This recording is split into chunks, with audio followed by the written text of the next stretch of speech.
Good evening. I hereby call this meeting to order. This is the September 25th, 2018 regular business meeting of the School District of Indian River County. At this time, I'd ask you to rise for the Pledge of Allegiance to the flag and presentation of colors by Sebastian River High School's Navy Junior ROTC under the direction of Lieutenant Commander James Landis, U.S. Navy retired, and Master Sergeant Michael Husey, United States Marine Corps retired.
And salute. Ready to post. March.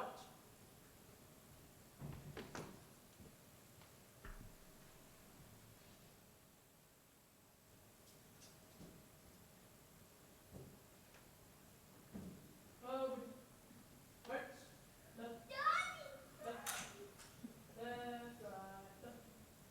Left. Color guard. Halt. Forward. Arms. Ready, cut. Color guard. Follow. Thank you. You may be seated. Outstanding job, cadets. Oh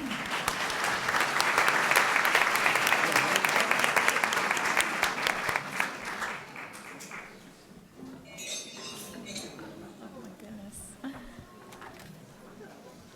See xylophones.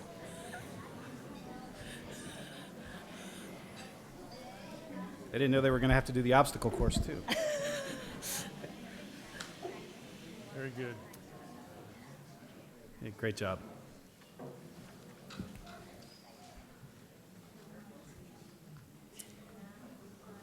Okay, the next order of business is the adoption of the orders of the day. Are there any items board members wish to move from consent to action? Make a motion to approve? Second. Ms. Simchuk with the motion, Ms. Justice with the second. Would you like to speak to your motion, ma'am? No, thank you. Your second, ma'am. No, sir. Any further discussion? Hearing none, all those in favor signify by saying aye. Aye. Any opposed? Motion carries unanimously, 4-0. Next order of business is presentations. Dr. Rendell, you are recognized for a series of presentations. Thank you, Mr. Chair. The boardroom is packed, and that's a great thing. We have several presentations. We're going to recognize some students for their outstanding academic achievement, recognize some students for their commitment to coming to school every day for high attendance rates. We're going to present a check that was gathered through donations from our students and our staff to an organization in our community. We're going to hear about some initiatives that are going on in the district, but probably most importantly, we're going to hear some of our students perform in just a few minutes. So I'm going to turn it over to Kristen Maddox, our Public Information Officer. Board members, if you want it, we might as well make our way down there somewhere. Great. Good evening, everyone. So tonight, coming up front, we have Osceola Magnet School. This is the Explorer Ensemble, composed of 4th and 5th graders, led by Miss Janine Jones, and they will be performing Celebration and Osceola. Do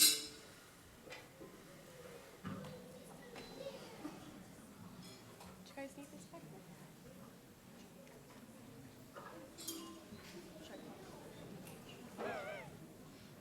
Do you need that?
So as we clear out of the front, there should be some seats opening up if anyone wants to find a seat in the front.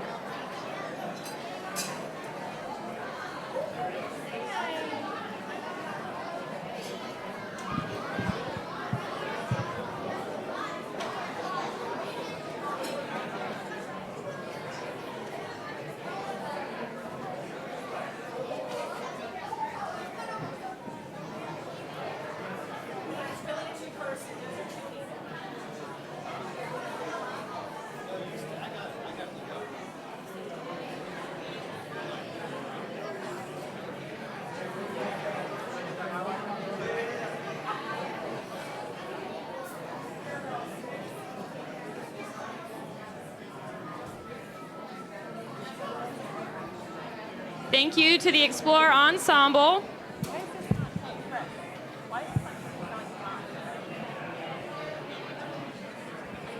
Really? It really doesn't.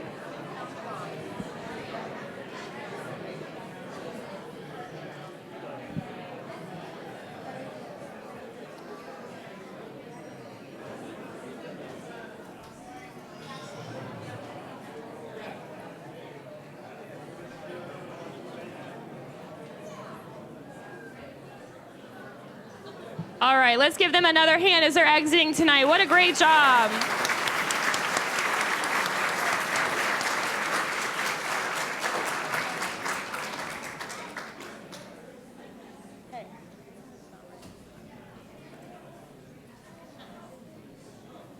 That's a lot of work to carry those back out. Thank you to the parents that came and helped as well. So we have a couple of videos for you tonight. The first one is a video about our early bird classroom and the ribbon cutting ceremony that was held last week. The Economic Opportunities Council of Indian River County and the Indian River County School District held a ribbon cutting ceremony to celebrate the opening of the Early Bird Early Childhood Education Classroom located at Dodgertown Elementary School. The Early Bird Classroom gives 3-year-olds the opportunity to attend Dodgertown Elementary School for a high-quality early childhood education that will provide an easy transition into Dodgertown Elementary School for kindergarten. Thank you to the Community Action Partnership, Indian River Impact 100, the Johns Island Community Service League, and the Johns Island Foundation for your collaboration in making this project become a reality for our students.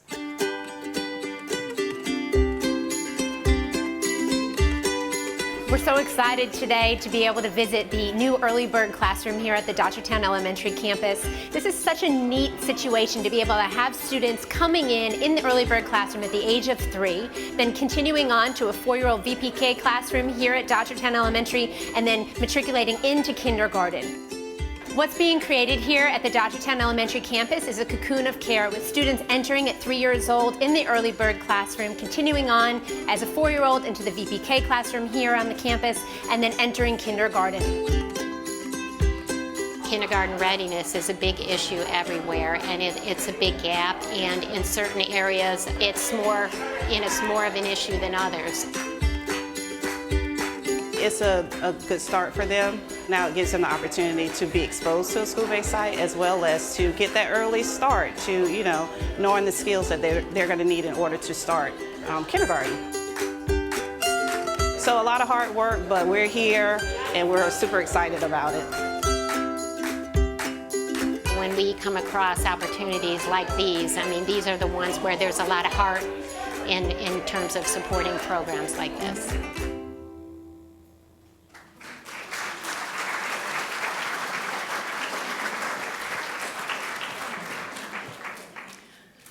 Our next video highlights the United Way Day of Caring. The United Way Day of Caring was a huge success here in Indian River County. We'd like to thank all of our school district of Indian River County schools and families who participated and donated their time and services to several community projects. After our video, we're looking forward to welcoming the United Way to the podium to present their organization with our Casual for a Cause fundraising efforts.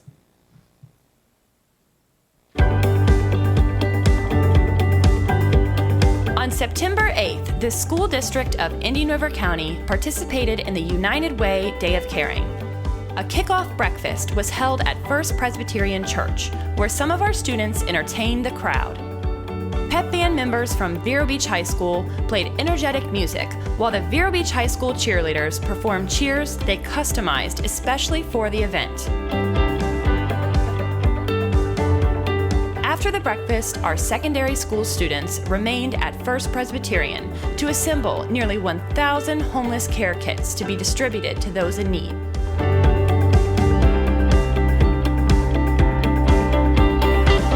Administrators, teachers, students, staff, and families from our elementary schools dispersed to their campuses and other community projects. Some of the projects involved building new little libraries around Vero Beach, campus beautification and cleanups, and many more.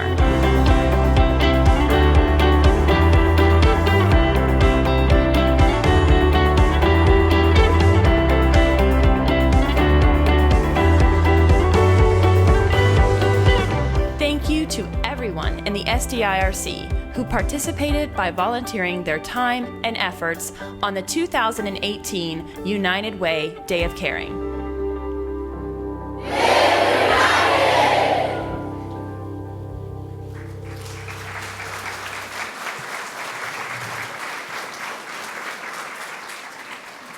So each month in our district, we hold a Casual for a Cause Day.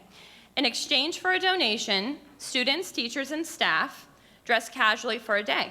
Fundraising efforts go to that month's selected organization. This month, it was United Way. I'd like to invite Tracy Siegel and Kip and Mary Jacoby to the podium.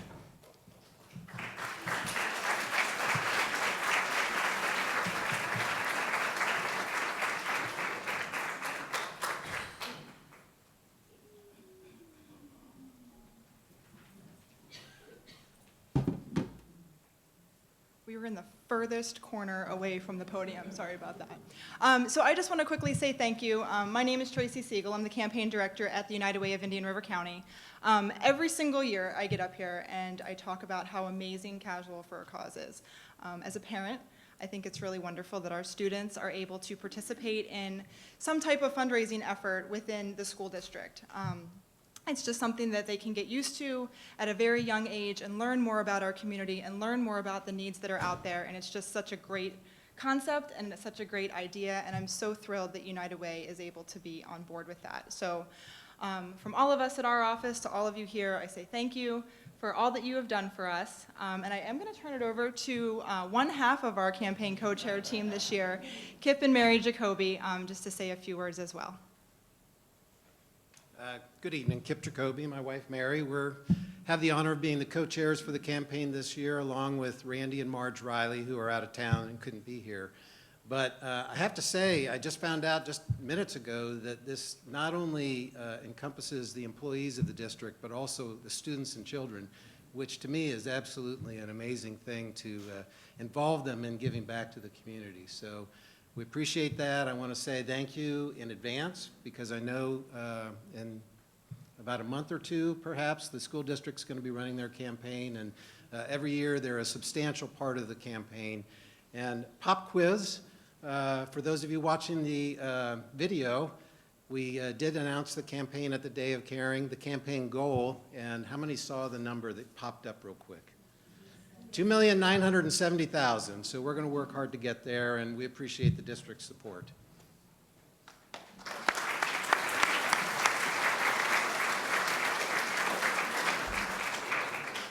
So just for the Casual for a Cause, our donation to help reach that $2.9 million is over $5,000. So we'll be presenting that to you.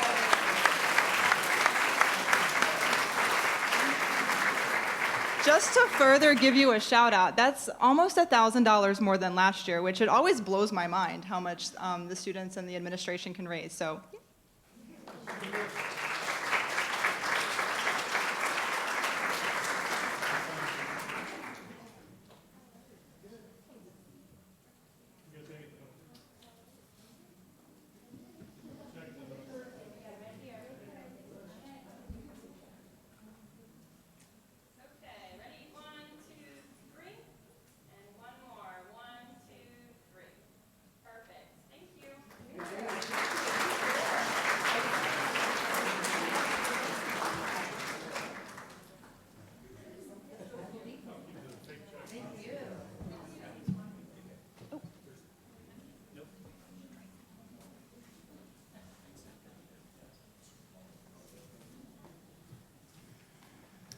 Tonight we are celebrating several students from our elementary and high schools who received perfect scores on one or more statewide standardized assessments. We are very excited to welcome these students and their families to our board meeting tonight to receive this recognition. I would also like to thank our teachers for their dedication to all of our students and the encouragement that you give them every day to reach their full potential. I will do my best to get all of these names correct. I've been practicing. Start with each, right? Okay. Jason O'Connor, grade 3 mathematics.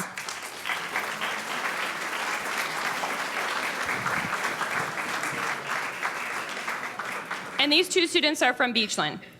Also from Beachland Elementary School, Annabelle Robbins, grade 3 math. The following students are from Citrus Elementary School. Amelia Freeman, grade 3 English Language Arts. Zachary Rudder, grade 3 math. Isabella Bach, grade 5 science. And from Fellsmere Elementary School, Noah Partington, grade 5 science. Adon Perez, grade 5 science. From Glendale Elementary School, Aubrey McClure, who has 2 awards, 2 perfect scores for grade 4 English Language Arts and grade 4 math.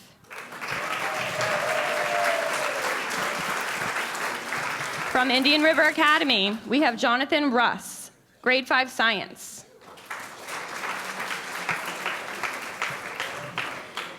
The following students got their perfect score at Liberty Magnet School. Devin Desai, grade 3 English Language Arts. Michael Gonzalez, grade 3 math. And Jackson Hicks, grade 3 English Language Arts. The following students are from North County Charter School. Hadley Kovaleski, grade 3 English Language Arts. And Rachel Kim, grade 5 English Language Arts. The following students are from Osceola Magnet School. Gianna Dykes, grade 3 math. Catherine Keshtman, grade 3 math. Caroline Odom received a perfect score in English Language Arts and math. Joshua Clark, grade 4 math. I have been practicing this name for hours. Augustine Barinhas, yes, grade 5 science. Where's Augustine? From Rosewood Magnet School, we have Kenna Vitter, perfect score on English Language Arts and grade 3 math. Joshua Remy, grade 4 math. Maya Wild, grade 4 math. Dominic Colantrelli, grade 5 math. Chad Nicholson, grade 5 math. Science, grade 5 science. Colton Schlitt, grade 5 math. Garrett Srigley, grade 5 math. From St. Peter's Academy, Nicholas Montalegre, grade 5 math. From Treasure Coast Elementary School, Kyle Rice, grade 4 math.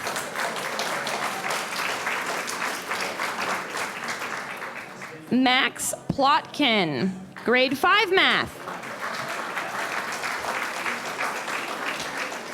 From Indian River Charter High School, we have Gage Pollard, grade 9 English Language Arts. And Christian Anderson, U.S. History EOC.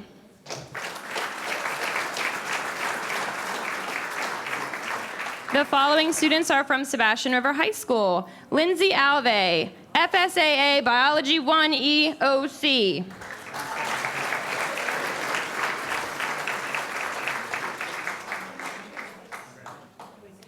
Nolan Cooper, Biology 1 EOC.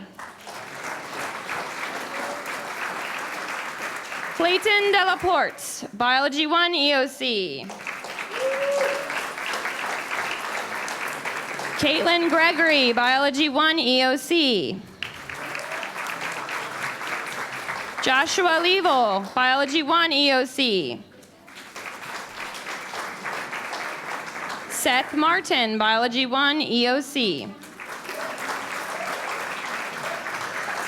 Andrew Stadelman, Biology 1 EOC. And Stone Thornton, Biology 1 EOC.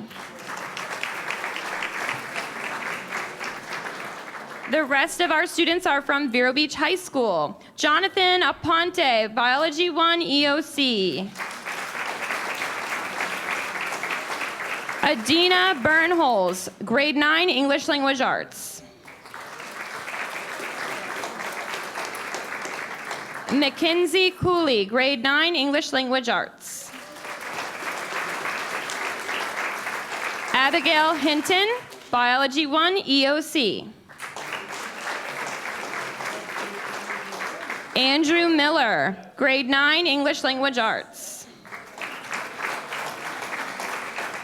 Jade Butler, Grade 10 English Language Arts. Peyton Fecka, U.S. History EOC. Andrew Keller, U.S. History EOC. William Long, U.S. History EOC. And last but not least, Juan Rea Gomez, U.S. History EOC. Big round of applause for all of our students up here tonight.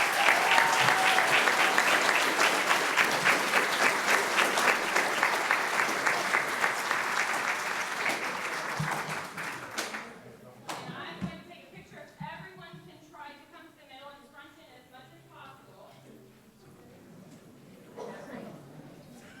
If you're a little bit taller, maybe move to the back, and a little bit shorter from the front. So everybody come this way. Come this way. Everyone take steps. There we go. Okay,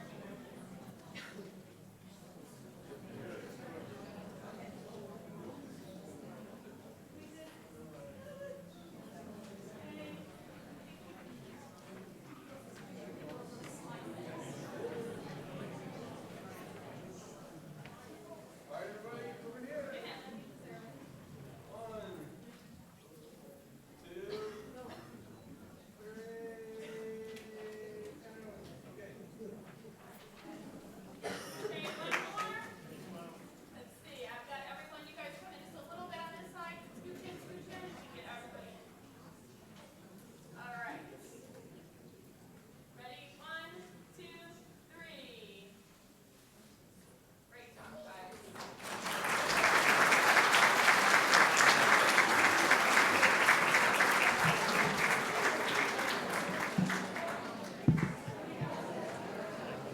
Well, you know. You know. Oh my gosh. Oh, here we go. Here, Chris. Take these.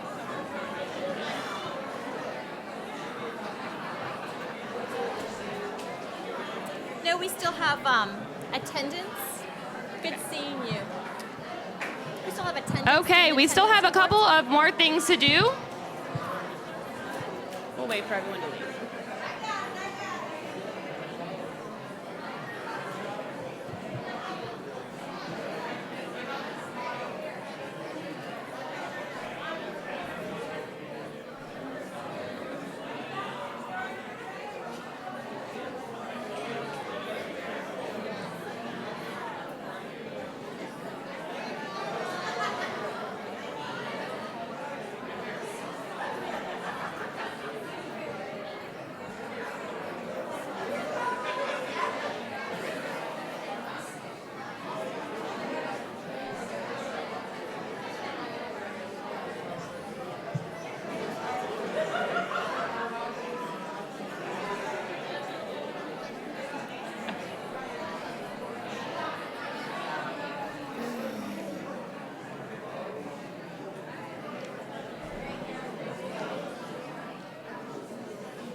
For those of you that didn't have a seat before, if you'd like to find a seat now, we do have a few more presentations to do.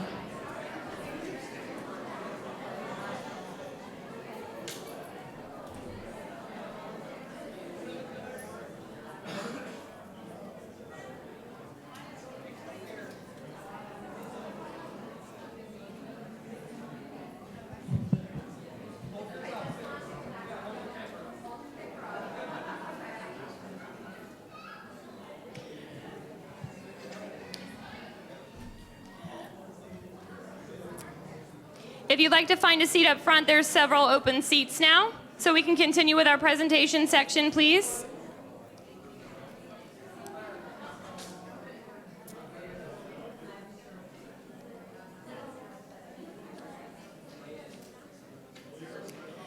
At our last board meeting, we showed an attendance awareness video featuring 5 very special students. 4 of these students were first seen in an attendance video when they were 5th graders at Dodgertown Elementary School. Fast forward 5 years later, and these students continue to be shining examples of excellent attendance and accountability. I wanted to let everyone know that these students were in fact invited to tonight's meeting. However, I made the mistake of thinking they were invited to our September 11th meeting because I was so excited to show the video. I was surprised when they were not present at the meeting, but I should have known that these students, with their excellent attendance record, would be in the right place at the right time. Tonight, we would like to present them with certificates of excellence, honoring their dedication to their education and participation in our very important video.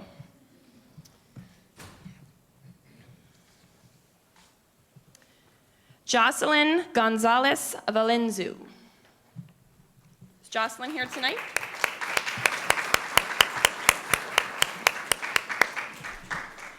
I know that Harmony Kimbrough is here tonight.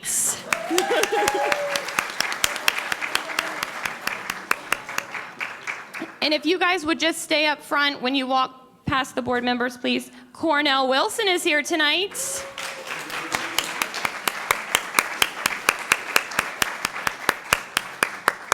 Jeanette Lopez. Is Jeanette here tonight? And I see Caleb Arsentalis is here. Thank you, Caleb. All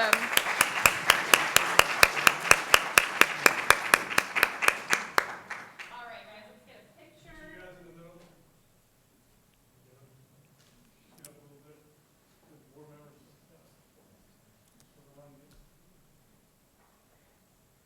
Ready?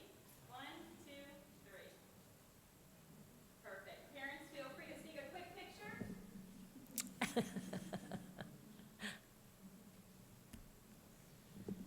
All right, let's give them a round of applause. Thank you.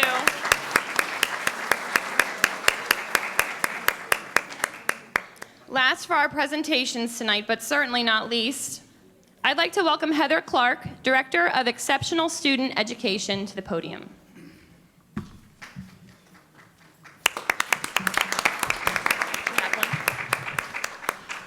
Good evening, Dr. Rendell, board members, families, and community. I'm pleased to share with you some news. The first 2 weeks of October are Disability History and Awareness Weeks. Disability History and Awareness was signed into law in 2008 by the Florida legislature and promotes providing instruction for students in all public schools to expand student knowledge, understanding, and awareness of individuals with disabilities. Disability history and the disability rights movement. I'm privileged this evening to introduce to you an 8th grade student at Oslo Middle School, Derek Davey, who's joining us this evening. Derek will be reading the proclamation this evening. Welcome.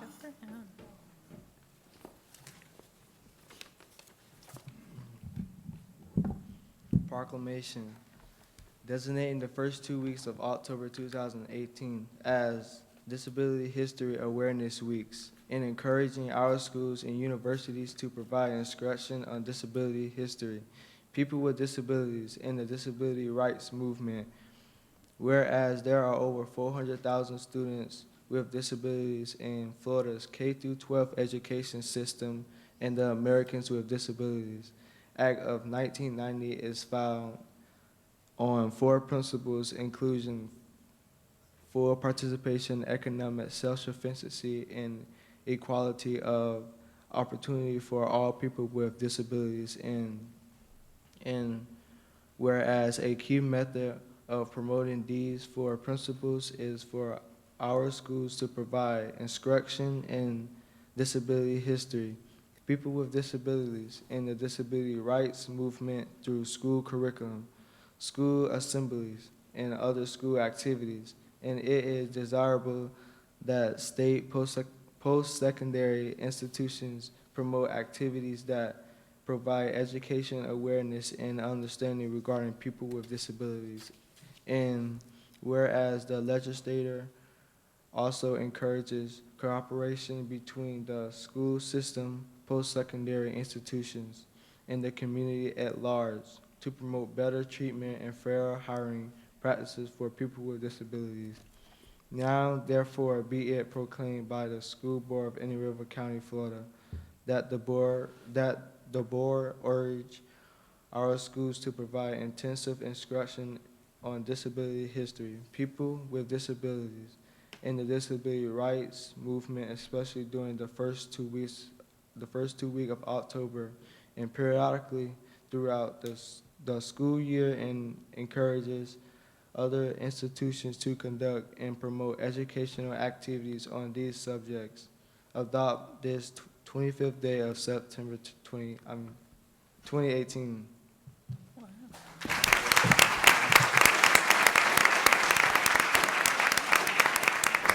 We'd just like to again give Derek a hand. Thank you for sharing.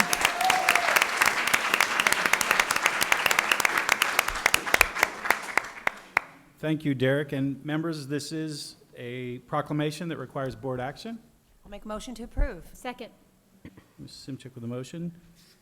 Mrs. Justice with a second. Would you like to speak to your motion, ma'am? I would. My sister-in-law, who's in her 50s now, was brought up in an era she had a hearing disability, and through hearing aids she was able to hear and speak, but not to the public schools' standards of the times. The times have changed. And it was very difficult, so she was sent to a school for the blind, and she was overqualified for that school and was caught in the gap. And those things don't happen anymore or to that extreme. We need to constantly push on and push through and support the parents of students and support the students. And I just want to say that I'm so happy about this proclamation and that the school district does such a good job, and thank you so much for your work as well. Any further? Yes. No? Hearing none, all those in favor signify by saying aye. Aye. Any opposed? Motion carries unanimously. Mr. Chair, Yes.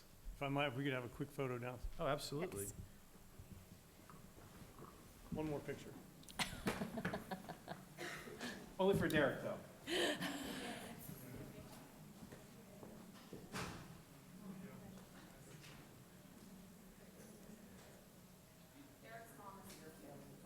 Oh, excellent.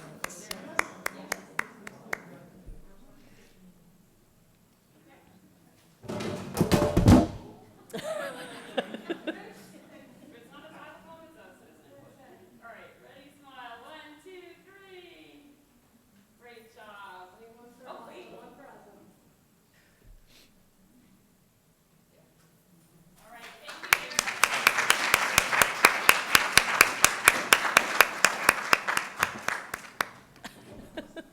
you. Teacher tried to subvert my system, Justice. Yeah, you mixed it up. And that's all for our presentations tonight. Thank you, everyone. Thank you. Well, having completed presentations, we are on to citizen input. First, we have Liz Remington, followed by Liz Cannon.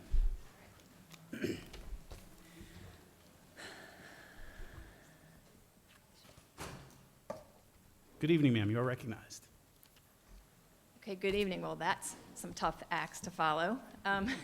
My name is Liz Remington. I am the co-founder and director of professional development for the Learning Alliance, and I just wanted to take a few minutes to share with you the exciting partnership between the schools, the district, the community, and the Learning Alliance. So as a nonprofit organization funded 8 years ago, we are dedicated to helping our children in our community become literate, compassionate, creative citizens who will improve our world.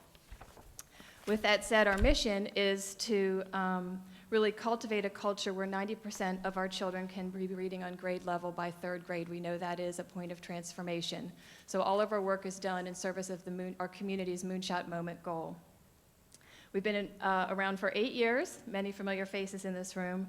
The Learning Alliance has brought over $10 million of funding to our school and community partners.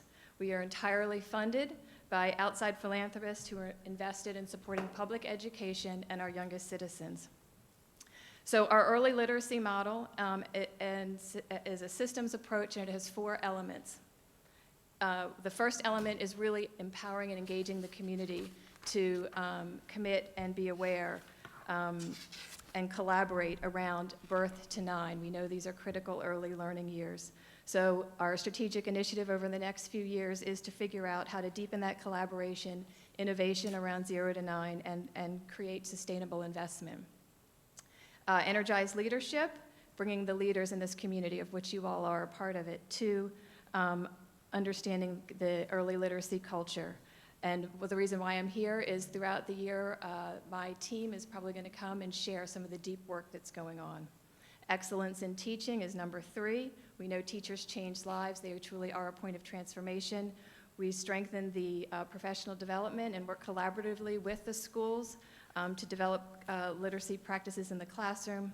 And the 4th thing, which is extended learning for students. We've done a lot of work in after-school and summer programs, but are really excited to share with you, and on the second page that I gave you, a really stacked and aligned process that we're rolling out this year. So last year we piloted stacking the line resources in 2 deep schools. This year it's gone to 4, Fellsmere, Glendale, Indian River Academy, and Pelican Island. What that means is they get additional resources, K-2 coaches that work directly with those teachers, 3rd grade interventionists that work with the struggling students, an after-school program, and some innovation projects. In addition, we have those 3rd grade interventionists. We have 12, of which the district is paying for 3 of them. So I think that's just a beautiful story of the alignment between the community and the schools. Our 8 Moonshot Academy schools are, in addition to those 4, Beachland, Citrus, Dodgertown, Liberty, Rosewood, Sebastian. Oh, those are the interventionists. Our Moonshot Academy schools, we have 8. So I look forward to sharing with you the learning that is going on in these spaces, and I believe that really together we can close gaps and reach this 90% goal. So I'm excited to kick off this year with that. Thank you. Thank you for coming out. Thank you for your comments. Up next, Liz Cannon.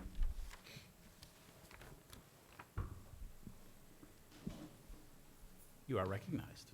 Good evening. After reviewing the agenda for tonight, I reread the Joint Plan for the Achievement of Unitary Status. When it was first passed on August 24th, I had noted that IRCEA was mentioned on page 4 of 10, section 3, item G, working with the teachers union to facilitate the employment of African American teachers and other instructional staff.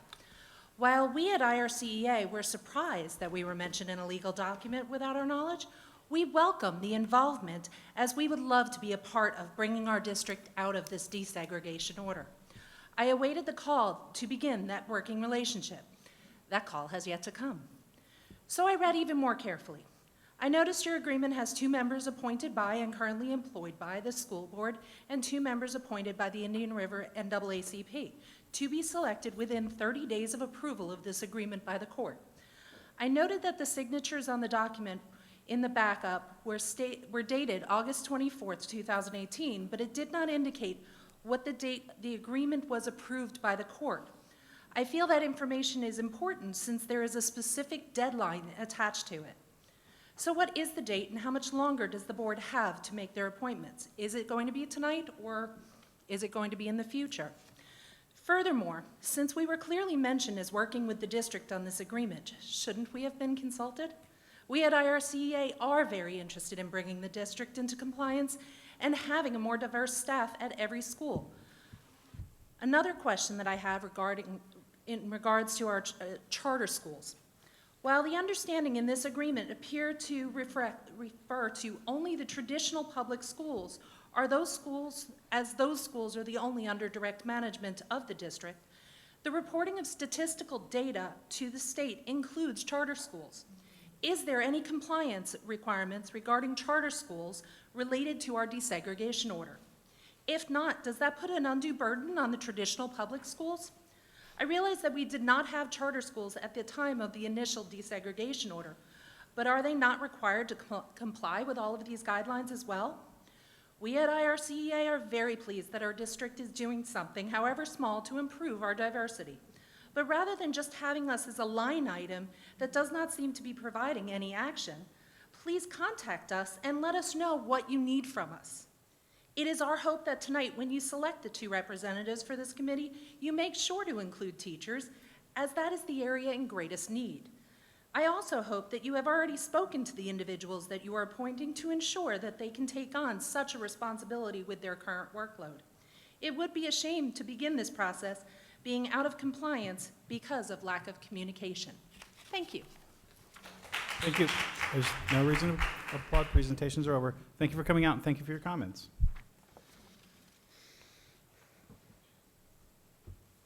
Okay, having concluded citizen input, we are on to the consent agenda.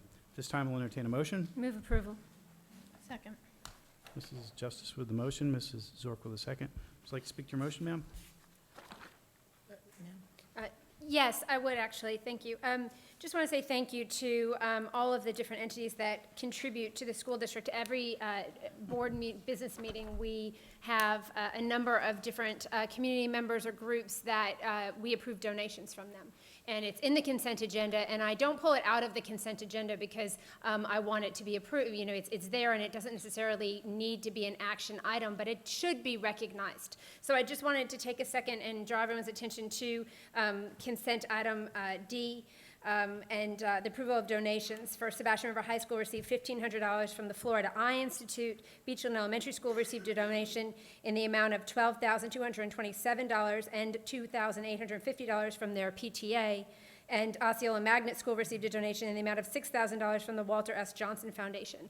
Schools truly cannot do it alone, and we are so thankful for our community partners who give of their time, energy, and monetary support. So thank you very much. Thank you. I had that as a note as well. Any further discussion? Would you like to speak to your second, ma'am? Any further discussion? Hearing none, all those in favor signify by saying aye. Aye. Any opposed? Motion carries unanimously 4-0.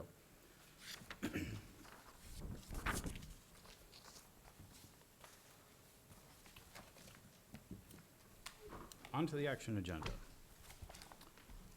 Public hearing for revision of Code of Student Conduct Handbook effective for 2018-2019. Dr. Rendell, would you present the item? Thank you, Mr. Chair. Action item A will be asking for a public hearing from the board and then subsequent board action.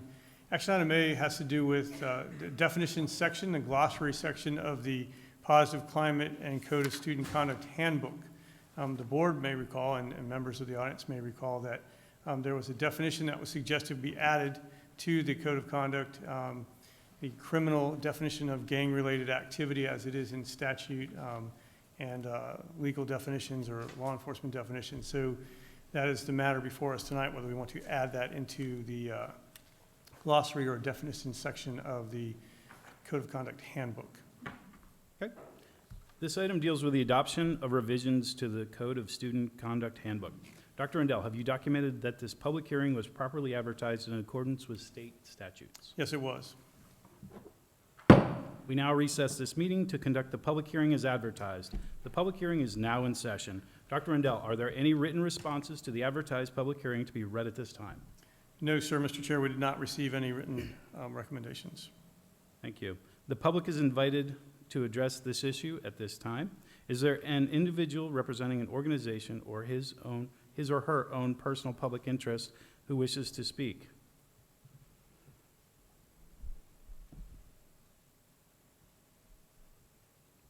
The chair concludes that the announced public hearing on the adoption of revisions to the Code of Student Conduct Handbook has been conducted pursuant to notice, and that ample opportunity to address this issue has been provided to all. The board meeting is reconvened at this time.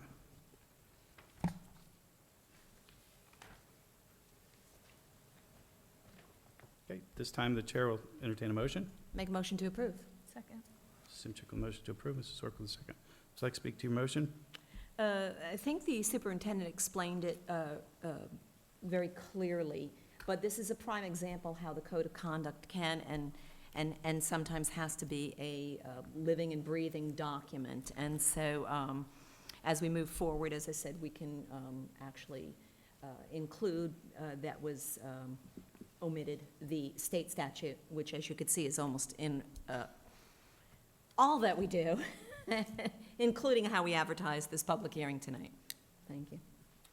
Thank you. Would you like to speak to your second? Is this a roll call? No, sir, just No? a Standard. standard vote. Voice vote. Got it. Okay. Any further discussion? Hearing none. All those in favor signify by saying aye. Aye. Any opposed? Motion carries unanimously, 4-0. Action item B, approval of hearing officers for the 2018-2019 instructional materials adoption. Dr. Rendell, would you please present the item? Thank you, Mr. Chair. School Board Policy 2520 requires the school board to annually select hearing officers for the textbook adoption or instructional materials adoption process. Two attorneys, Barry Siegel and Jeffrey Batista, currently volunteer their services as student expulsion hearing officers for the school board. They've also agreed to volunteer their services as instructional material hearing officers.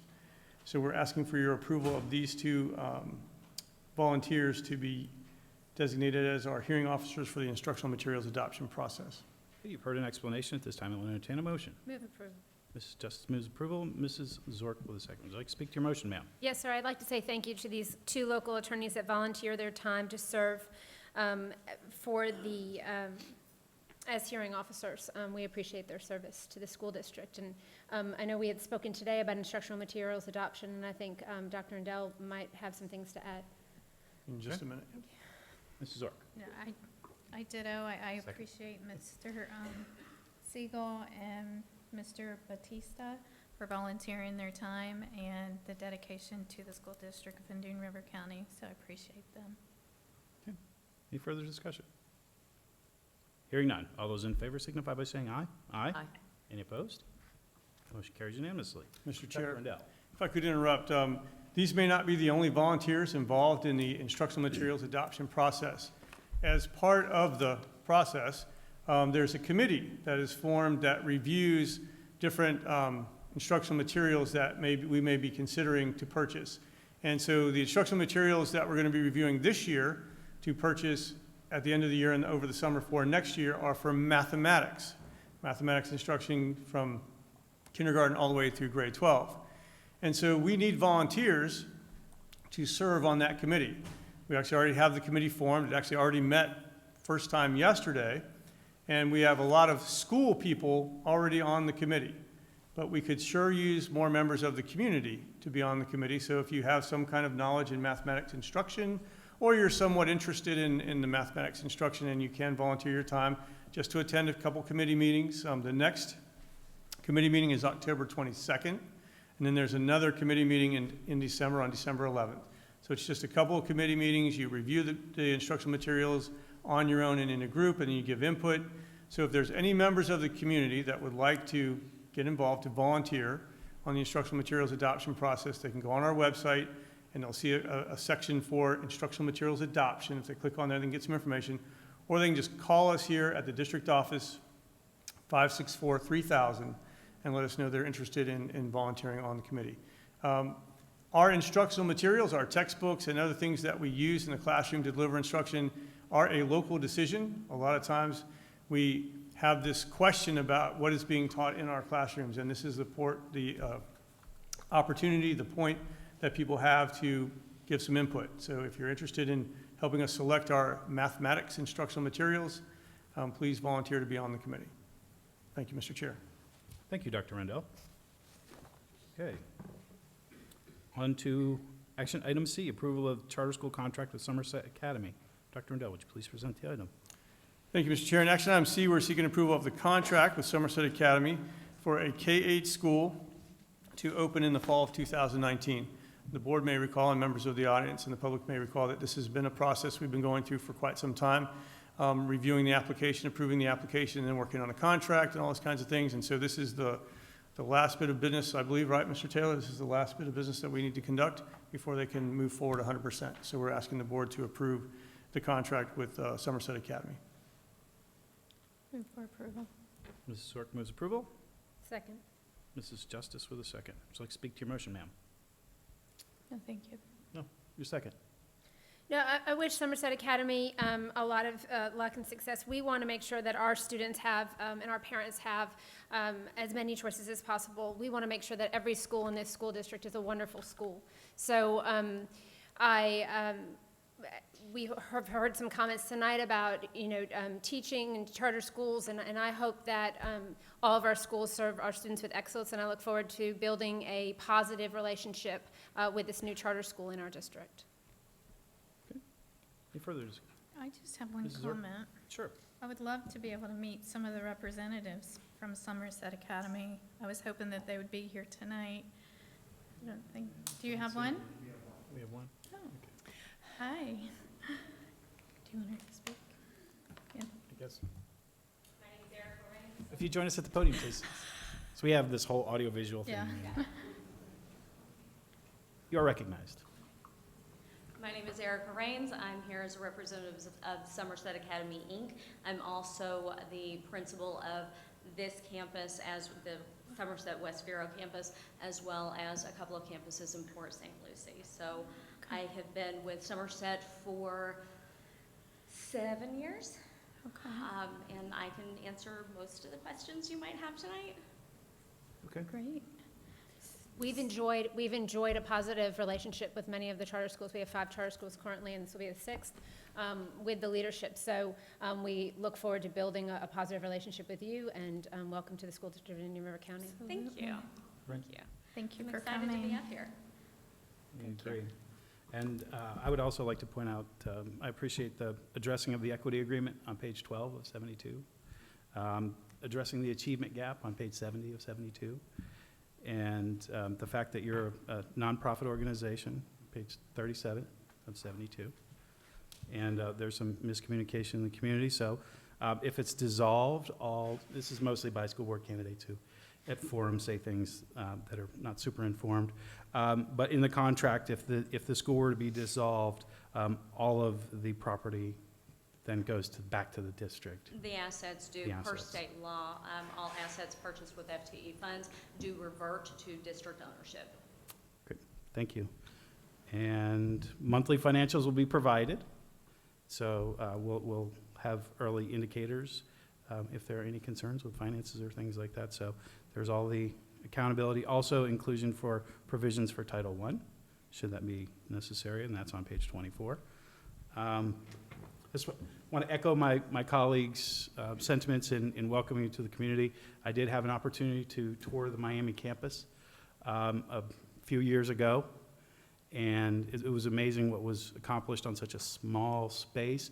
But when you tour the operation, you realize that some really neat learning, especially in the bilingual piece of it, and they're learning Mandarin and all sorts of wonderful things down there. So I'm excited for the opportunities and for the parents who will choose this as one of the many excellent offerings we have in Indian River County, and look forward to great success for you. And Miami was a little bit of a drive for you, so if I may, I'd like to extend an invitation to any of you to take a tour of 2 closer campuses in Port St. Lucie. I've got a 612 campus in St. Lucie West and a pre-K through 5 campus right off of 95 in Becker in Port St. Lucie. I will be happy to arrange tours at any point in time. You can kind of see the layout, the caliber of teacher, the types of students, and our programmatics. Your questions? So are you still aiming to open The fall of 2019? Is that what I was reading? The contract, I believe, is for 2019 through 2024. As you're aware, state law does allow us to defer opening for a planning year. Given the time that it's taken for us to get to this point, I would hesitate to say that it will definitely be in August 19. I believe it is probably more realistic and better in the interest of the students in the community to focus on more of a 2020 opening. Okay. Other questions or comments? Mrs. Simchak? Do I recall you attended the last time when we were in the other building? Did you? No, ma'am, this is my first time in this county. Okay. I wasn't sure if you had gone the last time. No, ma'am. Okay, I was going to say. It just shows, you know, I know our staff has reviewed and we have had the courage to reject an application in the past, applications when they're not full.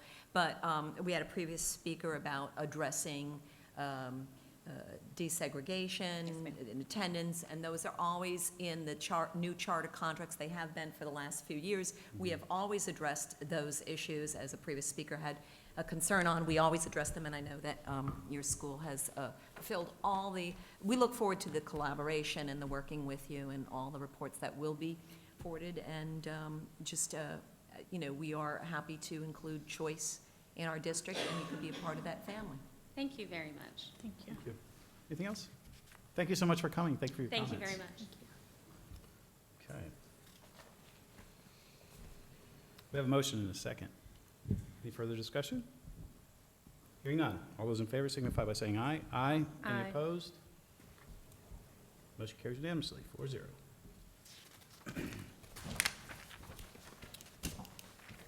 Action item D, Delta.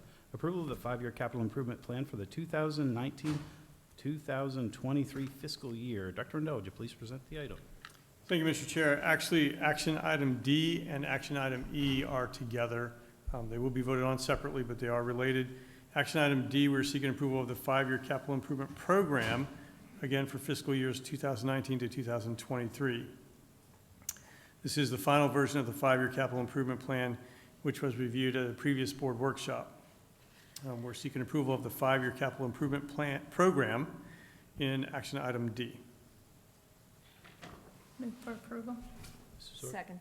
Mrs. Zork moves approval. Mrs. Simchik with a second. Would you like to speak to your motion, ma'am? Yes, please. Certainly. I appreciate the detail.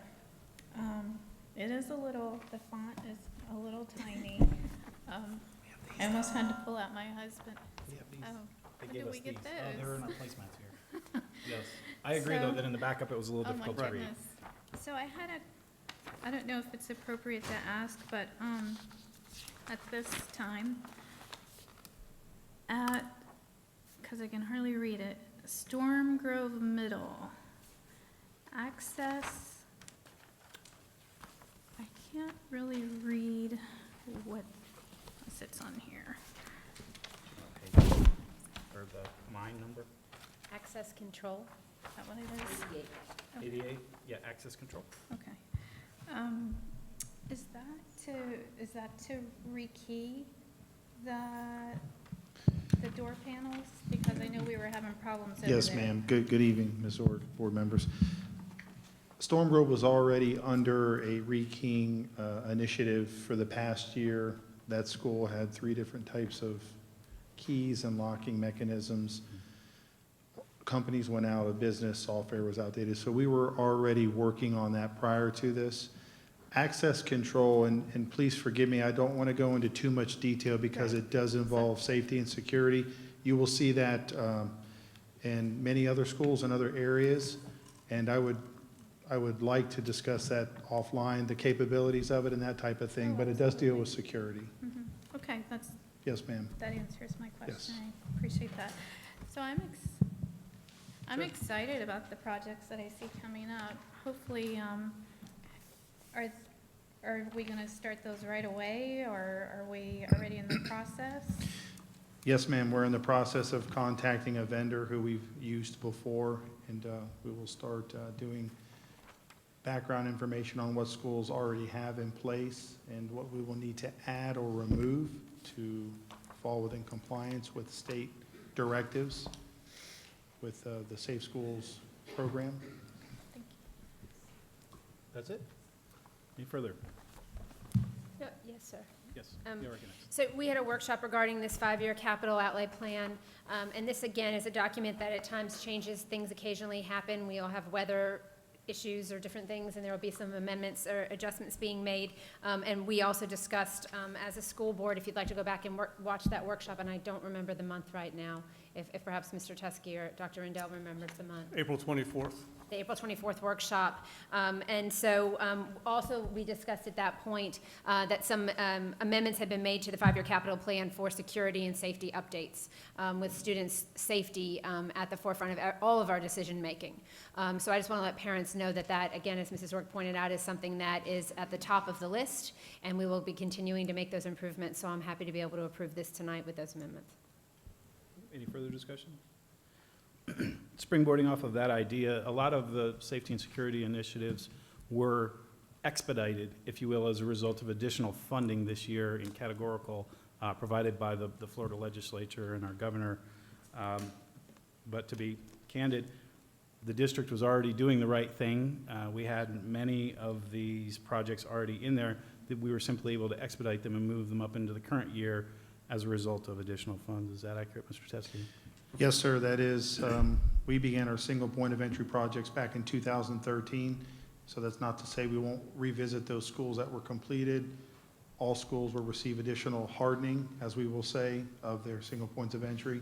So yes, sir, we've been active, proactive on this for Great. a length of time. And I'm happy to see all of the projects accelerated that we're able to accelerate, and even without sacrificing things like basketball or court coverings or playground coverings or things like that. So it's not as though we're single-pointedly focused on safety and security. We're able to accommodate that and still meet many of the initial objectives that were important to the district and have been in our 5-year plan for this fiscal. Is that accurate? Great. Yes, sir. Okay. We have a motion and a second. Any further discussion? Hearing none. All those in favor signify by saying aye. Aye. Any opposed? Motion carries unanimously. Action item E. Dr. Rendell, would you provide a brief explanation of what that is? Thank you, Mr. Chair. And action item E, this is the 5-year district facilities work plan. This is actually a document that lies in state statute and DOE requirements. At the 2018-19 5-year district facilities work plan is a requirement of the FDOE, the Florida Department of Education, and is due on October 1st, 2018. So we're seeking your approval of the work plan for the projects outlined in the previous agenda item. Thank you. You've heard an explanation at this time. Make a We'll motion entertain to approve. Mrs. Second. Simchick moves approval. Mrs. Justice seconds. Would you like to speak to your motion, ma'am? No, sir. Your second. No, sir. Any further discussion? Hearing none. All those in favor signify by saying aye. Aye. Any opposed? Motion carries unanimously. Action item F, approval of appointment of 2 employees to the Equity Committee. Chairman Frost. The recently approved joint plan for the achievement of unitary status includes the creation of an equity committee which reports to the school board on such matters as monitoring and documenting the compliance with components of the joint plan and making recommendations regarding progress in attaining unitary status. The equity committee is composed of 5 members, 2 of which are appointed by and currently employed by the school board. The school board is required to appoint its members within 30 days of the court's approval of the joint plan, or no later than October 13th, 2018. All equity committee members serve in a voluntary capacity for renewable terms of 1 year and must be residents of Indian River County. The equity committee meets on a quarterly basis, is required to present a public report to the school board by the first Monday in November each year, and is required to convene a public meeting with the school board and the executive committee of the Indian River NAACP on an annual basis. Board members will discuss possible appointees and vote on appointments. Okay, at this time, Dr. Rendell? Thank you, Mr. Chair. I would actually call on Ms. DeGresta to share some of the finer points in this selection process. Number one, the Equity Committee is a sunshine committee, so people that are appointed, asked to volunteer and serve on that committee, there are some requirements that, being a sunshine committee that they would need to follow. and that kind of thing. And even though the blurb said that you would discuss possible appointees and vote on the appointments, you don't have to vote on any selections tonight. You may talk about the process that you're going to use to select them, and I may be stepping on Mr. Agresta's toes, but the board can't discuss this except in the sunshine. So they haven't had a chance to talk to each other about how this is going to work and who's going to be nominated and all this, because that's kind of what's going to happen tonight. Mr. Agresta. Yes, thank you, Mr. Chair. Board members, if you think of some of the other committees that either the school board has appointed or that are a large component of your district, like your school advisory councils, these committees are sunshine committees, and so their meetings happen and their work occurs much like the work that the board does in a public meeting. And the discussions amongst committee members, the work of the committee as a group, all must happen at a duly noticed public meeting. And I wanted to just remind you of some of the challenges we sometimes have with our SACs, that we have community members that are on them, but those community members can't go to lunch and have a deep discussion of agenda items that come before that SAC committee. Those discussions must happen in the public, much like your audit committee or your land use Advisory. Thank you, advisory committee. The members that are appointed to those committees cannot then sit in a closed room and discuss committee business. Those discussions must happen in a public meeting, a duly noticed public meeting with public access.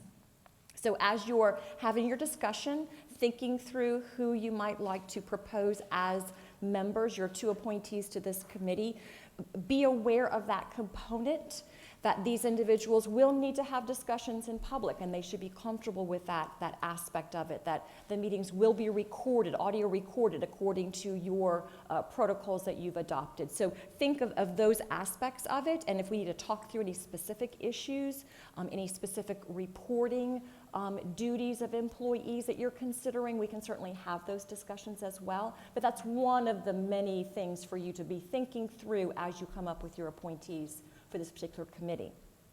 And the joint plan did allow for a 30-day period of time, so certainly begin your discussion. If it goes quickly and you're all in agreement on something, you can certainly take action this evening, but don't feel that you must take action this evening. If you'd like to sleep on some information or go out and do a little more digging and come back for more discussion, you certainly have another school board meeting regularly scheduled where you could continue this discussion and take action. And you can, of course, always call a specially called meeting if necessary to take final action on your appointee. But other than that, I'm available for any question you might have to assist with your discussion. Thank you. Thank you. Members? I'll go first. Yep, please do. Okay.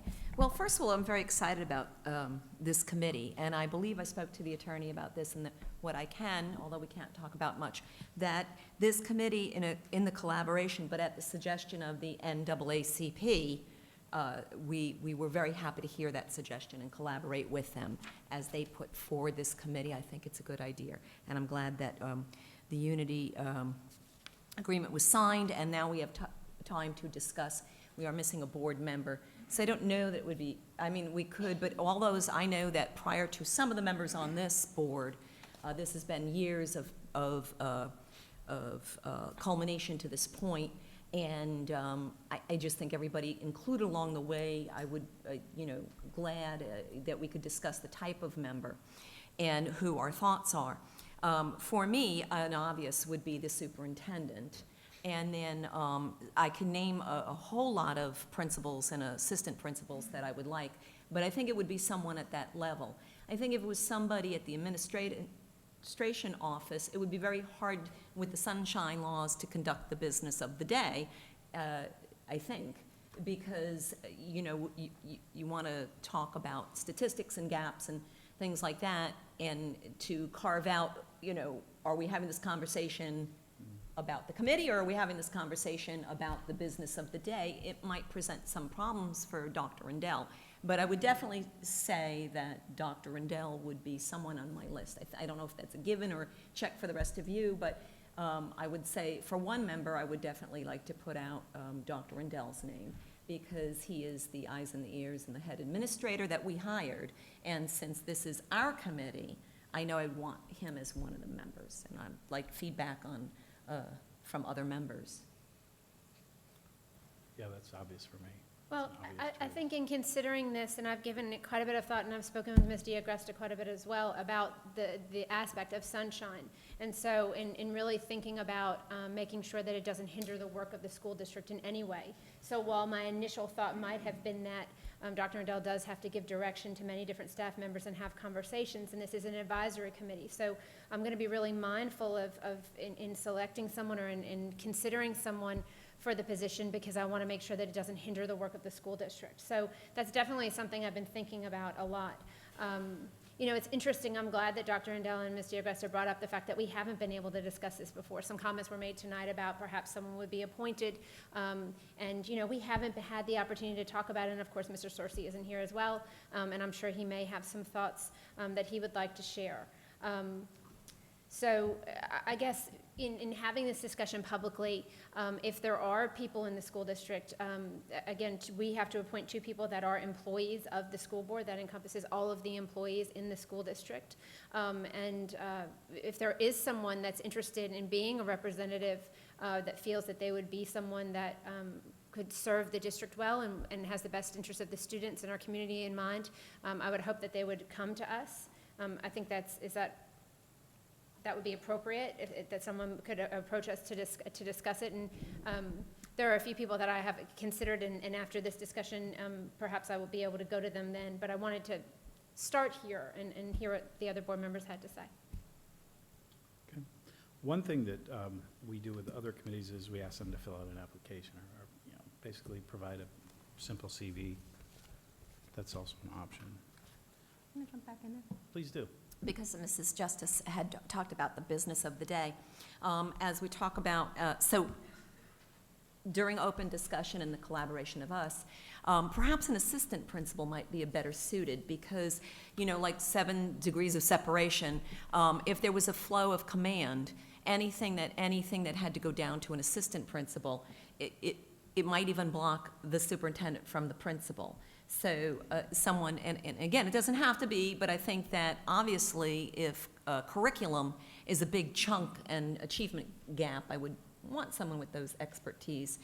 So I might put forward to you that an assistant principal might be a better position, because if there was any language or conversations that the superintendent had to speak to the principal, or direction to assistant principal, the direction, or let's talk chain of command, Mr. Frost, obviously the superintendent can speak to the principal, and those messages, orders, or delivery of processes and other policies of the school district could then be transferred to the assistant principal without any fear of any sunshine violation. So, you know, we have to be mindful, again, this is just discussion of those flows and not tying somebody's hands either, so. I would imagine anyone that's giving direction or that would be a resource to the committee shouldn't be considered to be an appointee to the committee, because they'll need to be able to work freely with the committee in providing information. Just my thought, just some Good point. thoughts. Mrs. Orr? Did you have a thought? No, all your- I'm sorry, I thought it. No, caught all your something out of the corner of points my eye. are well taken. Definitely after hearing your input, the 2 or 3 I had on my thought list would not really fit. We have a lot of great people that would be wonderful at doing this, but because of sunshine, it does limit it, so. And I have to say, I liked that some information was shared tonight about the idea of having a teacher or school leadership. I think that having a varied group of voices on the committee would be advantageous, to really make sure that all groups that are working together to give the best advice possible to the school board, because it is an advisory committee. You want to weigh in? I'm listening. All excellent points. It would be my suggestion tonight, if we could, to table this until our next business meeting, perhaps. I don't know that I personally am not ready to take action this No, no, evening. yeah, I'm not ready either. I'd like to have as thorough a discussion as possible, though, because, Yeah. again, with the sunshine, this is the only time we can talk. So if there are ideas, that can be added to the pool of meaning here, I think that'd be very helpful. Well, it's good, since we have two positions and to the teachers' union president, wouldn't it be great, first of all, the two legal entities at stake and who signed the contract or the agreement through the court have two members appointed. Wouldn't it be great if both, not to do their work for them, the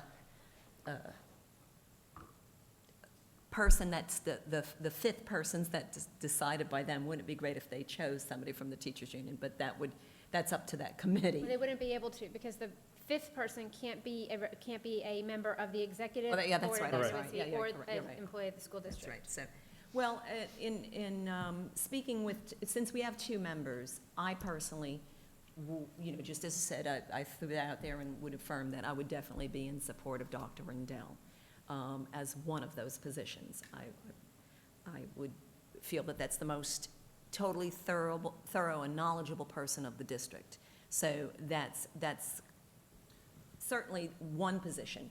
The second one, obviously, for me, and it's all going to be voted, but that I think that perhaps Mr. Frost suggested taking applications. We had talked about, asking people if they were interested. So how do we move forward on community, not community involvement, but, second person? Saw a head nod or Dr. Rendell seemed like a strong candidate for some of you. But what I'm saying is one or two positions, that's something to be voted on at the next meeting. But how do we entertain committee? How does this group tonight, and I think you said, Mr. Frost, you wanted to engage in full discussion. So I think if we left empty-handed tonight with how we come back to the table at the next meeting, precious time is ticking by. So how do we want to entertain The intermediate steps between this Right. meeting and the next. thoughts? Well, as I read the blurb again, it says to serve in a voluntary capacity. It seems as though we're looking at the possibility of what we in the military call being voluntold, that you're going to be serving. I think that it being the idea of the person, or at least they be a willing applicant or whatever, makes a lot of sense. However, having said that, another criteria that is important to remember is they must be residents of Indian River County. So that could potentially take some of my top selectees, if you will, or the people I'm thinking of, off the list. So, May I ask a question, Mr. President? sure. Ms. DeAgresta, would it be appropriate if there were perhaps teachers or principals or assistant principals or employees of the school district that are interested in serving in this capacity, would it be appropriate for them to contact the school board secretary and what would be the most appropriate way that school board members could be notified of interest by a candidate? Yes, absolutely. You can structure this process any way you like, but you can certainly ask anyone who's interested to provide their information to your executive assistant. If you have some specific background information that you would like to also be provided, that's certainly appropriate as well.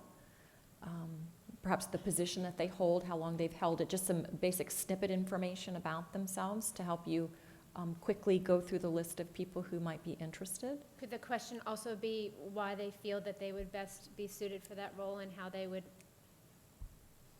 Yes, the school board can establish whatever pieces of information they would like to receive from potential applicants. Absolutely, you can make that decision. Okay. So You have he a had follow-up, mentioned- or?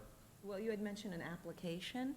Is our regular a committee application sufficient, and posting a notice on the website and then asking Dr. Rendell to also mention it on his Monday meetings, as well as, that's, what I would say like a fair advertising to get the word out, that we put something on our website, that The board is looking for possible volunteers for their equity committee. Please go to, do we have that as a downloadable form, or do they have to contact Nancy? Do you have it as a PDF that we can just post somewhere, like on the board page? Okay, if not, we can scan make it. it happen. We have the technology. As well as this meeting tonight, and then having Dr. Rendell follow up at one of his meetings to submit an application if they're interested. I think one of the interesting things about this and in the board appointing someone to the equity committee is all of the discussions regarding the joint plan for the achievement of unitary status have happened in executive session. So the board has has some knowledge and some background as to the journey that has brought us to this place. So while we would be receiving applications, there may be certain information that the board has that may make it more difficult for someone to serve in a board member's opinion. So I just want to be mindful of that, because again, it's been a constant frustration about the fact that we cannot share the conversations and the journey to get to this point and in our executive session conversation. So that certainly does color my perspective and definitely will influence who I will be voting for to appoint to the committee. Mrs. Simchick. So as we try to trim down, streamline all this, so are we looking at asking for applications, and all applications would come to us, and then sitting here at the board meeting, we would nominate someone? And obviously, hopefully, we'll be taking it off that list of the volunteer. Well, there may be someone who doesn't volunteer, but that's an employee of the school district that may be someone that we feel could serve well. There's someone that I have not spoken to, but I feel may perhaps be someone that. But you could, and ask them to volunteer, and then if it's not, if they don't submit an application, then it's, what'd you call it, told-a-tear? Voluntold. So you might, Voluntold I mean, I for wouldn't service. want to be up here the next meeting and then appoint somebody and they did not put that application in. Sure. So if you do, and that's great that you have some people that come to mind, I do too, that you say, hey, we have an application, I think you'd be good. Would you please fill out? And then we see what returns in our packet, look at whatever they've filled out, and then the next meeting, as we would do towards, because I think we did this with where we had an abundance of people who wanted to serve on one of our committees. And we had to whittle it down to, I nominate, a second, and a vote. Or for discussion, bring forth our best person that we felt in the packet. You know, it would be a process. May I ask a question of the school board? Yes. Mr. Augusta, how would other school boards dealt with a situation similar to this? And are there any best practices in going forward in trying to get to the point where we actually vote for appointees and we appoint people? Is there anything we're missing or we could be doing better? I don't believe so. I think every school board that has a committee that they appoint members to develops their own process. Many of them do include an application, some do not. And I think all of them would include some sort of a nomination or a motion to put the person, to the board for approval. So I think all your discussions are right in line with an appropriate process for whittling down to your selected two. You're recognized. Thank you. So, unlike the audit committee, we all appointed somebody from our district because there was enough for all.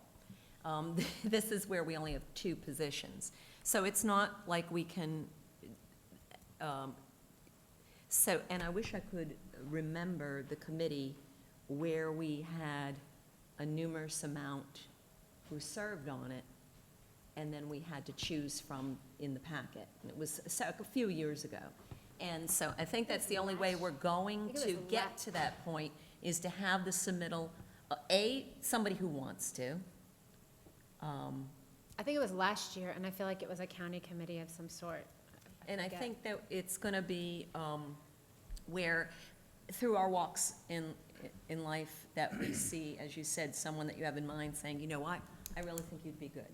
I would like you to represent us, and that we reach out to those people, as well as making it, transparent and putting it on the website. I mean, that's not necessary. I mean, if it's our committee, we could just reach out and do it. But I think that if we want to make sure that we've shown that we've covered, all, and we received a healthy amount. In fact, I would love to see a healthy amount and have more choices.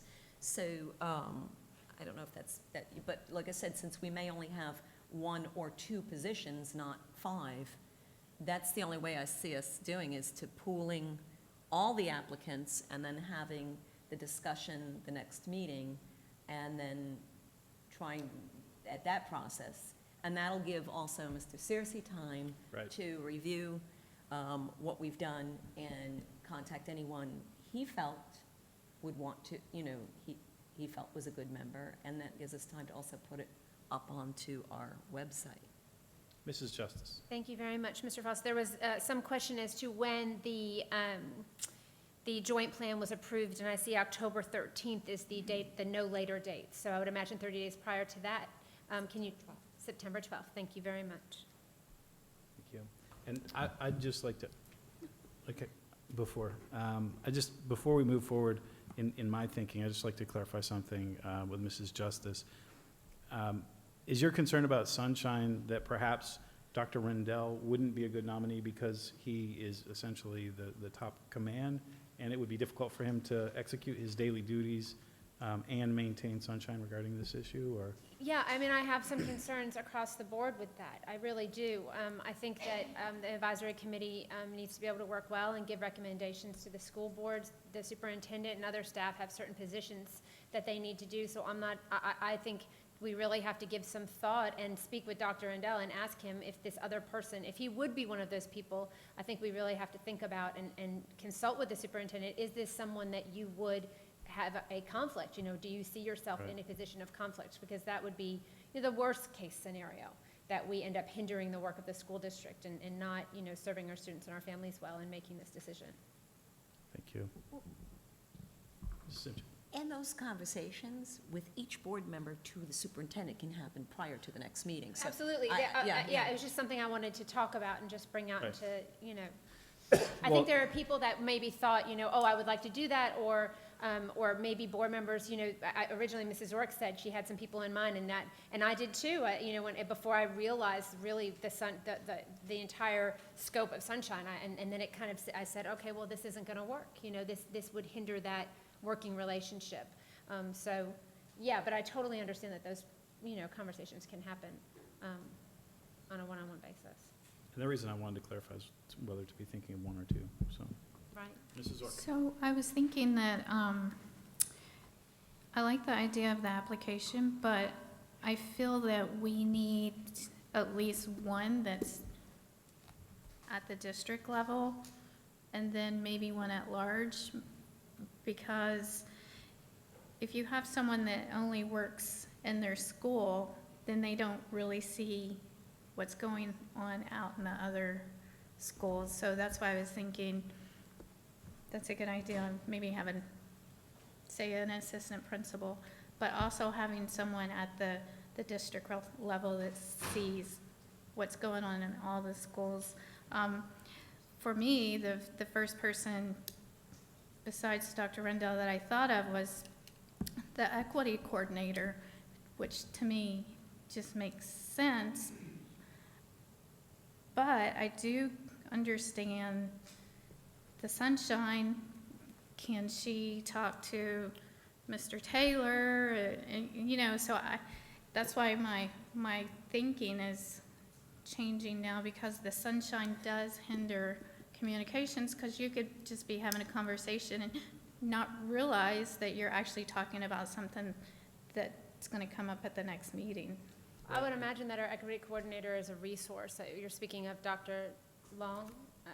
I would imagine that she's a resource to principals and assistant principals and school staff, as well as working with many different levels of human resources and the superintendent. So I can't imagine how it wouldn't hinder her work, considering her entire position is really focused on equity in the school district. So yeah, I would probably share the same concerns.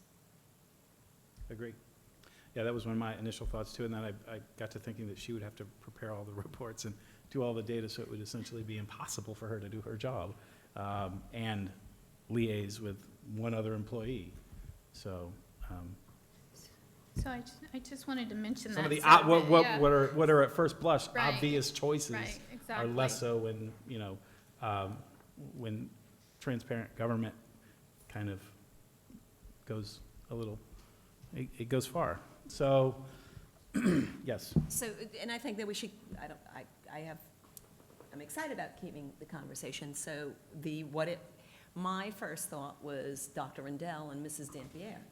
And I thought, oh no, that's gonna be hard because they get, so I know as we start to contemplate, and so everybody's getting to see the candor of the conversation and how this is at first glance, how I think it's great that we flush out some of these thoughts now, because then we can move clearly, if we have to go to the next meeting, we can clearly go to maybe the combinations that we don't want for tying someone's hands. So I think it's good that we have these, I thought of this, but I don't know how that would play out. As I said, it's healthy conversation.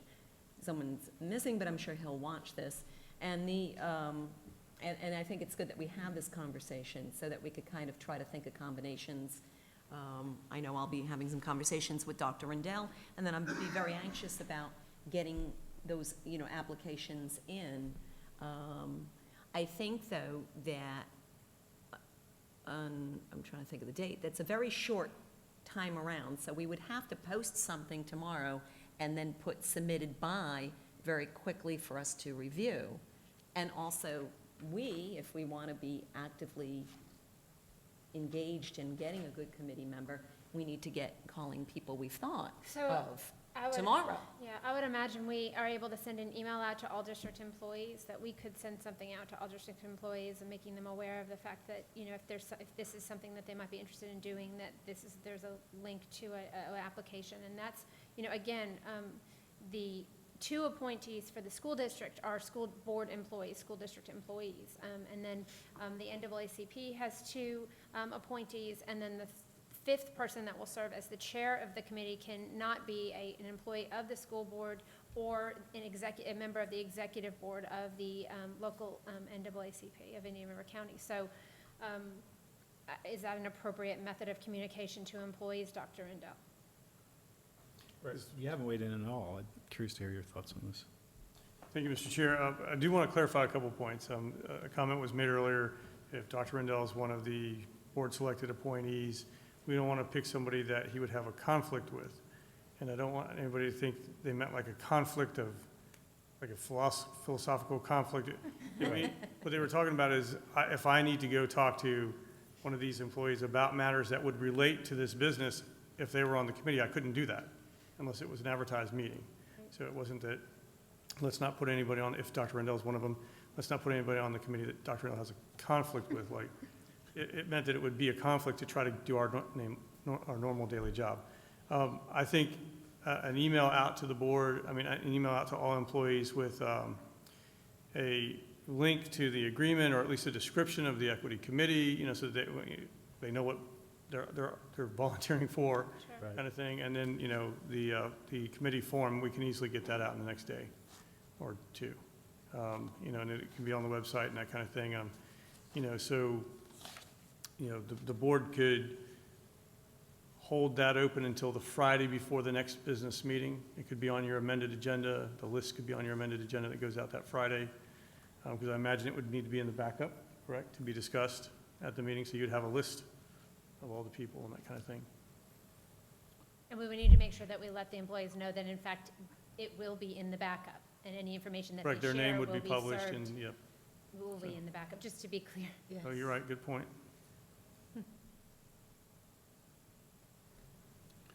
Typically on an action item, it requires the superintendent to recommend something. This actually would be board business, and it would be under Chairman Frost again, right? This is Degresta. Yes, sir. This committee the two members of this committee are appointed by the school board. While you can certainly ask the superintendent for his position or opinion on it, it is a decision of the board, regardless of the recommendation of the superintendent. Perfect, thank you. Mrs. Orr. No, I didn't weigh in on my thoughts with the superintendent. I don't see where it would be a conflict of interest if we had the superintendent and we didn't get someone else at the district level, but went out into the schools. I don't think we would have that conflict if we chose wisely. And I think having someone just in the schools, having school representation and having that voice of a teacher or an assistant principal or a principal would be invaluable, because no one else can really speak from that perspective. And so I think that would add a lot of value and a lot to the work of the Equity Committee and the advice that they would be able to give and what they would be, the issues they would be able to consider. I think also opening up to like counselors or something like that would be Yeah. good, because they would have an understanding of career paths and Absolutely. recruiting And I and things apologize, like that. So absolutely. that might be one more, nothing to apologize about. Mrs. Simchick. Well, and you talked about an action item, so obviously I would not slight my board member. You're not going to make a motion to appoint Dr. Rendell and then carry the second one to the next one. Those are something we can keep on thought and do it all at once. But I could make a motion that we direct the superintendent to put on our website a notice of applications for our equity committee appointees, as well as to bring this up at the next meeting for discussion and appointment. May I? You recognize. I have a concern about putting it on the website in that way, because I think just in general in the community, there may be some lack of understanding as to who we are able to appoint. Right. And we are not able to appoint community members. It has to be an employee of the school district. So while perhaps through the employee portal, we'd be able to put some type of a link, I think in general, communication directly to our employees through. Good point. Is it too late to put it on advertisement in the paycheck stub? Mr. Chair. You're recognized. Yeah, there's not much space. There's only. No, I mean, the electronic pay stub has a message. Yeah, it's not very long. I think, We can just do an e-blast or two. I think an E-blast, all email, yes, would be the Then, way to go. let me finish with my motion. Please do. That we direct the superintendent to send notice to school district employees, directing them to,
These are optional coverages for which the employees pay 100%. We're asking for your approval of the agreement. Move approval. Ms. Justice moves approval.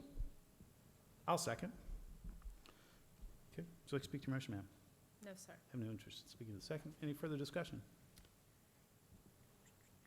Hearing none. All those in favor signify by saying aye. Aye. Any opposed? Motion carries unanimously, 4-0. Having completed the action agenda, we are on to the superintendent's report. Dr. Rendell, you're recognized. Thank you, Mr. Chair. For those of you that are watching at home and those that are here, the room is almost empty.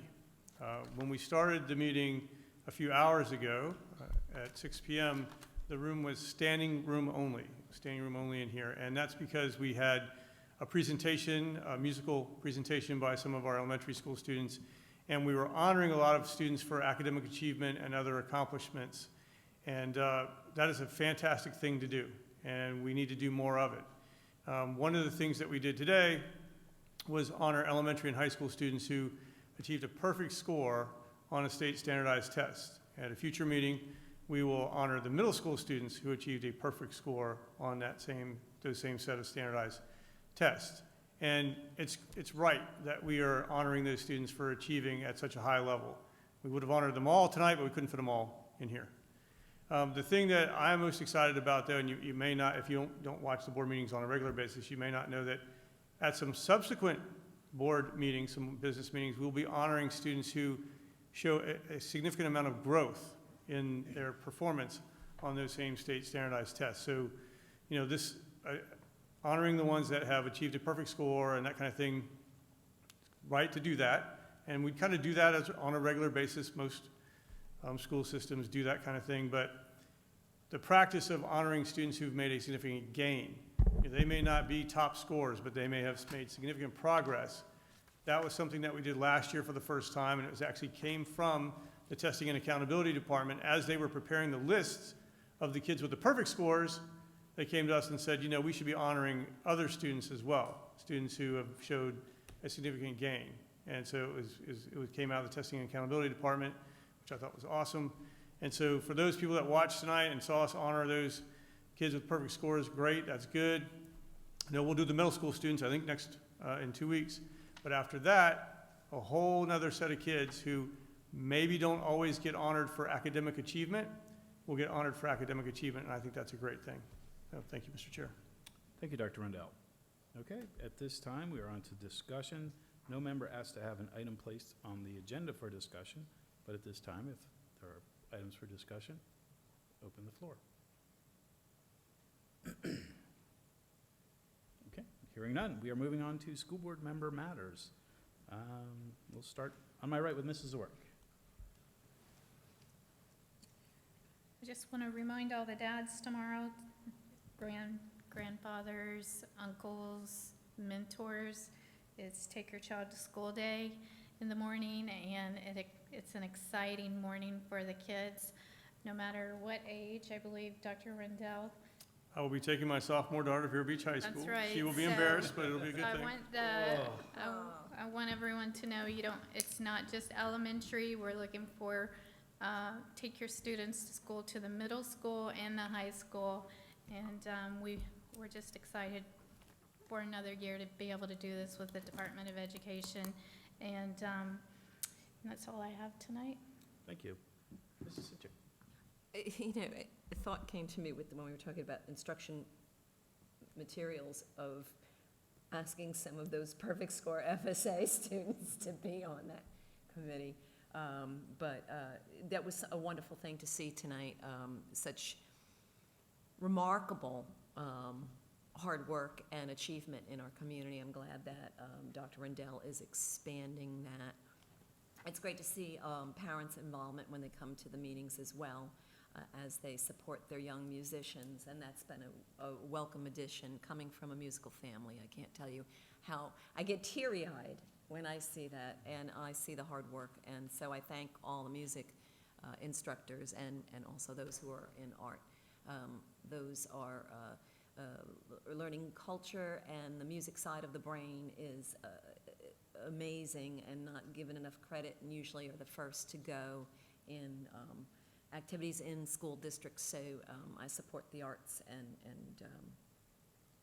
was tickled, and I am tickled whenever we see those musical renditions. And to the parents that were here tonight, if they're not listening, you know, some of them were way over here and there. You can always play back and see the whole performance, so I hope they know that. That's it. Thank you.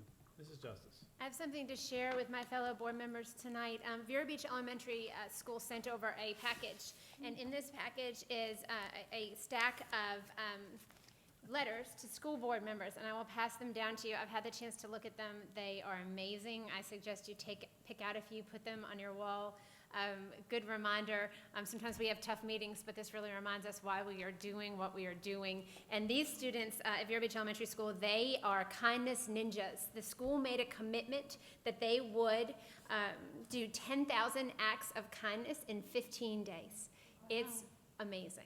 So if you go to the school, sometimes kids will stop you and tell you, oh, you like your shoes, and that's an act of kindness to say, something like that. Sometimes they'll hold open a door. Sometimes I've seen that there was a student that was teaching another student how to tie their shoes. Dr. Rendell received a note, I believe, just this ripple effect of people being nice to each other and how that can change our world. So Principal Emerson at Vero Beach Elementary said, one of our classes of ninjas wanted to share their thanks for everything the school board does. Can you please share with the members, Principal Emerson?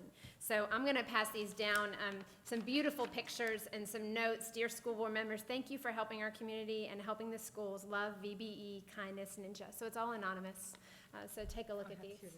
And that's all I have for tonight. Thank you, sir. Thank you. I'm going to, because we do live in a special community, I'm going to share and I may put one member on the spot, but I'm going to share a Facebook message I received a couple days ago. It's from a teacher. Hey friend, I have a huge favor to ask you. Wednesday is Donuts with Dads, and dads are invited to come have a donut with their kiddo before school. I have a student whose dad has stage 4 cancer and sadly is being kept over in Tampa. His mom has to be over there all week as well due to some new testing. The little boy is devastated that his dad can't come Wednesday morning, so I'm looking to find him a dad, in quotes, to come have a donut with him. Any chance you are around and can come sit with him for a few minutes to have a donut? And my response, after a couple hours, I got out of a meeting and saw this, and how can I say no to that? I'm going to pull myself together.